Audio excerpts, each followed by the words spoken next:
Boa noite, Martim, tudo bom? Boa noite, Marcos, tudo bem e vocês? Tudo jóia. Então, Martim, dando continuidade à nossa série de vídeos que estamos fazendo junto com os palestrantes ou oradores do nosso 8º Reencontro Liner, a gente está te convidando para a gente bater esse papo, né? É um pequeno bate-papo para que as pessoas que ainda não se inscreveram ou para as pessoas que já se inscreveram possam ter noção de quem estará com a gente nesse reencontro e o que é que eles vão receber enquanto informação e enquanto oportunidade de aprendizado. Eu já antecipo, né, que é um prazer também ter esse convite, né, por parte da Liner, né, para esse 8º reencontro, né, e lembrando que acho que o meu primeiro reencontro, né, foi na 4ª edição, né, foi a primeira vez que eu tive contato com esse tipo de evento, né, e para mim é uma satisfação, né, poder voltar. A gente sempre fica satisfeito e por isso que realmente a gente não chama de encontro, mas nós chamamos de reencontro. Eu quero aproveitar, agradecer ao nosso patrocinador, e esse ano nós temos um patrocinador que é a TIV Nord, também agradecer aos apoiadores, que é a HDR Up e a revista Higiene Alimentar. Ambos estão com a gente desde o primeiro reencontro. Para quem ainda não conhece o Martini, ele é engenheiro de alimentos, formado pela Unicamp, é especialista em engenharia de produção, engenharia de alimentos e técnico em alimentos, é auditor líder da norma 9001, da FSSC 22000, tanto para alimentos como para embalagens, ISO 22000, GMP Plus, a FSA 2020. É auditor do Inmetro para a ISO 14001, além de auditor do PQC, do PCS, né, que são os programas de qualidade de café relacionados à ABIC, e também dos organismos certificadores do Brasil e América Latina, e, neste caso, de segunda parte. É diretor da Otimiza Assessoria Técnica e, em sua cidade, representa algumas instituições, a AEAV e a CMMA Valinhos. Então, boa noite, né, a todos, agora oficialmente, né? A minha experiência, né, como engenheiro de alimentos, né, como técnico de alimentos nível médio, né, começou inicialmente por aí, e depois eu fiz uma especialização também na engenharia de produção, né, todas lá na Unicamp. E com o passar do tempo, né, eu senti uma necessidade também de participar, né, e representar a sociedade civil, né, dentro da sua localidade, né. E aí, aqui em Valinhos, nós temos, né, a Associação dos Engenheiros, Arquitetos e Agrônomos, né, de Valinhos, que é a AAV e a EV, né, no caso, e ela participa, né, dos conselhos municipais, né, formados, né, para dar apoio às secretarias, né, do Poder Executivo. Então, acho que é uma atividade que, assim, me motiva bastante, né, para poder olhar, né, para o seu município, né, a sua região, e é uma cidade, né, uma região que tem, né, ainda uma preocupação muito forte, né, com relação a recursos hídricos. Então, a gente tem procurado trocar um pouco, né, da nossa experiência e contribuir, né, como voluntário né, nesses assuntos. E você também é diretor da Otimiza, é isso? Sim, esse é o primeiro ano, né, que eu participo como representante, né, da organização, né, que eu fundei, né, em 1997. E também está faltando aqui, eu acabei esquecendo, mas não posso deixar de mencionar, né, que sou auditor também do Sind Rações, que é uma espécie de global markets, vamos dizer, é um mecanismo, né, introdutório na segurança de alimentos e boas práticas de fabricação, né, que antecede, né, de repente, o esforço, né, de uma certificação GMP Plus, né, no caso. O Martini estará com a gente falando sobre a questão das auditorias online e das auditorias não anunciadas, os pontos fortes e oportunidades, e como podemos utilizá-las para o avanço da cultura de segurança dos alimentos. Então, dentro desta linha, como você vê os efeitos positivos e negativos das auditorias executadas online em função da pandemia? Como foram os efeitos positivos e os efeitos negativos desta nova situação na qual as empresas foram submetidas, assim como as certificadoras? Nós tivemos, né, esse evento da pandemia aí, né, trágico, né, de repente, né, no início todo mundo estava um pouco, né, sem ação, né, de como prosseguir, né, nesses trabalhos ligados à avaliação das empresas, né, surgiu uma preocupação muito grande dos organismos, né, acreditadores e certificadores de como, né, preservar a garantia, né, dos requisitos atendidos, né, ao longo desse período, né, onde que não havia possibilidade de se visitar, né, as empresas, embora, né, as empresas de alimentos, nós sabemos, foram uma das últimas, né, uma das poucas que não fecharam, né, as suas portas, né, durante, né, todo o processo da pandemia, né?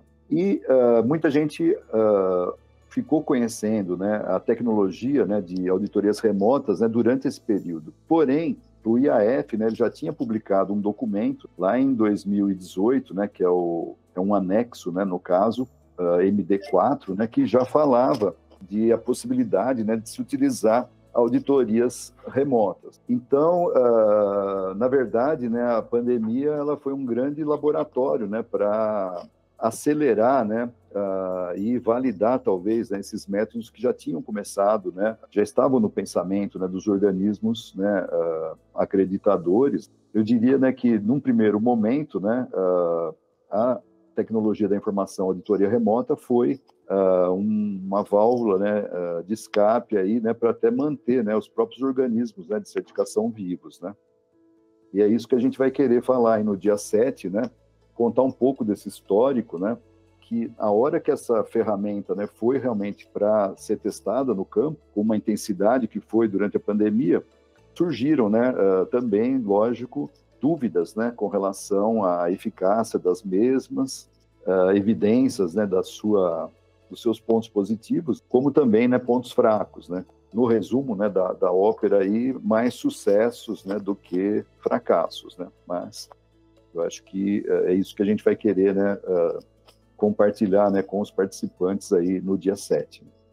Agora vamos ir para o outro tema, né, que também vai fazer parte desta sua conversa com o pessoal, as empresas e a relação delas com as auditorias não anunciadas. Então, como as empresas têm, em geral, recebido as auditorias não anunciadas?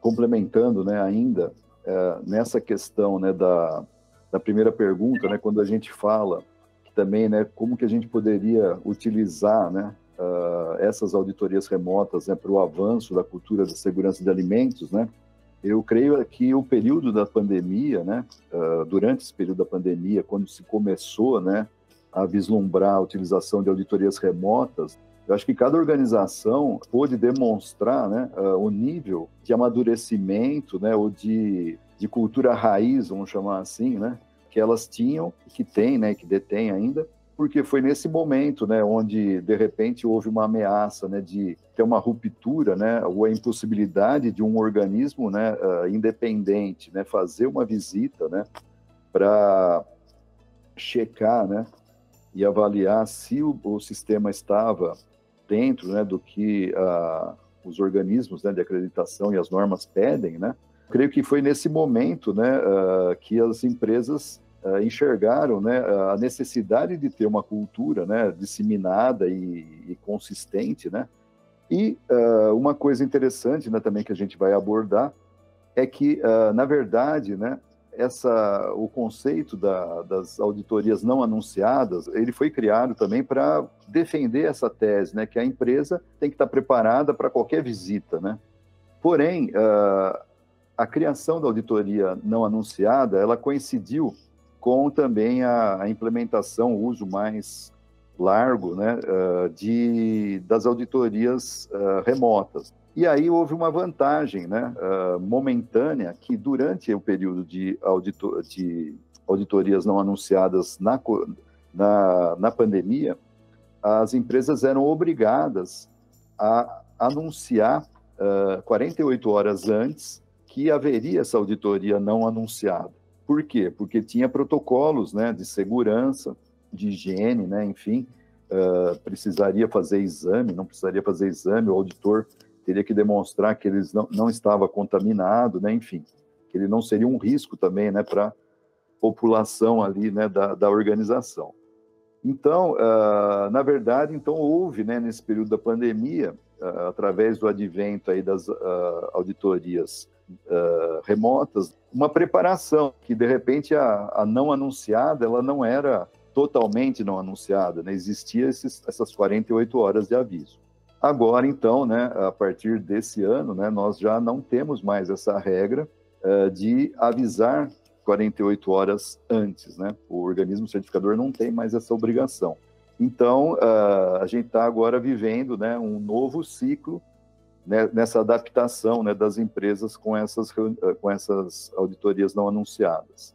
E agora, né, após esse período de aprendizado, né, nós temos, né, então, as auditorias realmente não avisadas. E aí também a gente vai estar discutindo, né, tem situações que as empresas recebem muito bem, tem um primeiro choque, né, quando recebe o auditor, nas 8 horas, né, na portaria, mas isso rapidamente, né, acaba se acomodando, e outras empresas, né, que por algumas razões também acabam, né, tendo mais dificuldade, né? Então, fraquezas e fortalezas, né, das empresas em relação a responder uma auditoria não anunciada, né, nós esperamos aí poder contribuir um pouco, né, nesse assunto durante o dia 7, né, que eu estarei presente aí junto com mais outros, né, profissionais discutindo esse tema. Eu acho que com essas duas respostas, a gente deu bastante spoiler aí para o pessoal, eles vão ficar já bem interessados e ligados em relação a este assunto. Então, aqui a gente quer só agora agradecer mais uma vez a você por essa oportunidade, por se disponibilizar em conversar com a gente e nos ajudar a promover o próprio evento, reforçando aí a gratidão também ao patrocinador, que é a TIV Nord, o apoio da HDR Up e a parceria com a revista Higiene Alimentar. Então, mais uma vez, Martim, muito obrigado, e se você tiver alguma consideração a fazer, fica aí o microfone aberto para você, para isso, e eu reitero, pessoal, então, dia 6 e 7 de outubro, aqui na cidade de Olambra, nós vamos ter o 8º reencontro Liner, agora um reencontro presencial, para que a gente possa conversar muito sobre gestão e cultura de segurança dos alimentos. Da minha parte, né, eu agradeço novamente, né, e convido, né, realmente a todos, né, que façam, né, esse esforço, né, são 2 dias aí, mas eu sou testemunha, né, que são muito produtivos, né, a gente consegue conversar com muitas pessoas, né, os palestrantes, o formato, né, desse encontro também é muito interessante, naquela maneira, né, circular, né, de debates. Quem nunca, né, participou vai gostar, e os que já estão acostumados aí com esse formato, né, que sejam bem-vindos novamente. Então, legal, Martim, eu me despeço de você agora, uma boa noite, e a gente se vê lá no Reencontro Liner. Ok, obrigado, né, e boa noite a todos.